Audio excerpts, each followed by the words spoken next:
Hello friends, my name is Marina and this is Rapunzel Fiber Arts. So today I just wanted to give a short demonstration on how to pick locks. Now, the fiber that we're working with today is a crossbreed Romney that I picked up at the Fiber Festival of New England back in 2015. What I mean when I say crossbreed Romney is that one of the parents of this sheep that grew this fleece was a Romney, and the other parent breed is unspecified. We do have some notes here that say it's well crimped and soft and a medium wool, which makes sense. Romney is generally characterized as a medium wool, and if it was bred with something a little bit finer, that would make sense as to why this is both well crimped and quite soft.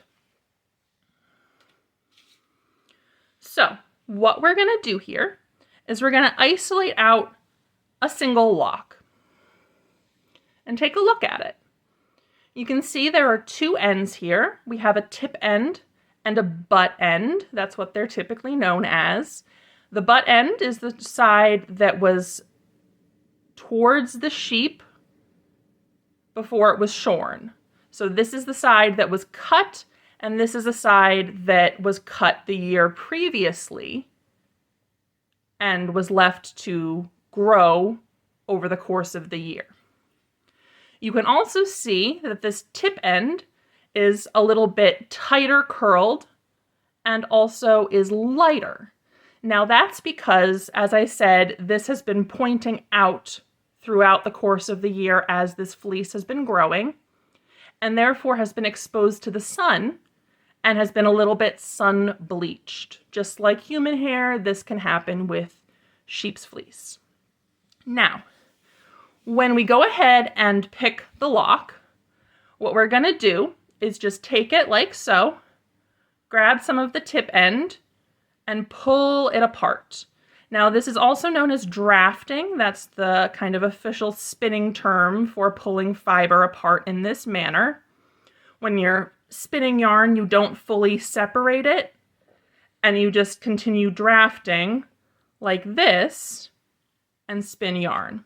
But today we're picking locks, which is a little bit different, and we want to fully kind of destroy this lock structure, pull it apart, and turn it into something that's going to go onto my drum carder very nicely and make a nice smooth bat for spinning from. So again, you take the tip end and you draft it out. You can maybe see below me here, there's a little bit of debris. That's known as VM, or vegetable matter. And that's just the hay and grass that the sheep picks up in its fiber as it lives in fields and eats hay over the course of the year that this fleece was grown. Now I found a little bit of a nep here, so I'm just going to remove that and set it aside. And that's just going to prevent that bit of texture from working its way into my bats and being unpleasant for spinning. So you can see I have really done a great job here of removing that lock structure. You can see there are some places where the tip ends have stayed together, but they aren't as curly as they were before, and they don't hold together as they were before. And that's kind of what we're aiming to do here. So, again, we separate out a lock, like so. I see a little piece of vegetable matter right here that I'm just going to go ahead and pluck out and set aside because I don't want that in my finished product. And again, pulling from the tip end or the butt end, whichever your preference is, you just separate out this fiber, turning it from an intact lock to a fluffed out piece of cloud.